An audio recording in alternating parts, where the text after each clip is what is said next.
Selvä, etsin sinulle ajankohtaisimman tiedon suoraan Motorolan tukisivuilta. Päivitystilanne vaikuttaa hieman epäselvältä, mutta viimeisimpien tietojen mukaan näyttää vahvasti siltä, että Moto G35 5G on saamassa Android 15 päivityksen. Tässä yhteenveto löydöistä. Lupaus olemassa.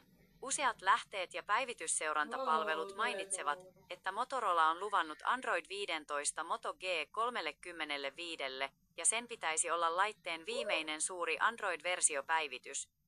Motorolan foorumi vahvistaa.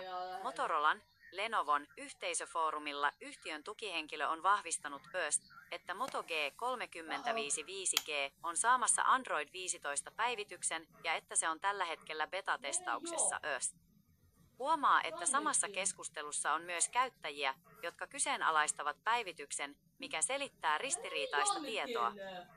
Julkaisuajankohta. Koska päivitys on vielä beta-testauksessa, virallinen julkaisuajankohta vaihtelee maittain ja operaattoreittain eikä ole vielä tiedossa. Yhteenveto.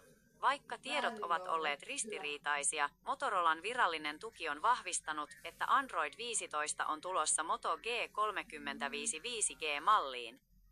Joudut kuitenkin odottamaan, että beta-testaus saadaan valmiiksi ja päivitys alkaa rullata alueellasi. Voit tarkistaa päivityksen laitteestasi myöhemmin näin. 1. Avaa asetukset, settings. 2. Valitse järjestelmä, system tai tietoja puhelimesta, about phone.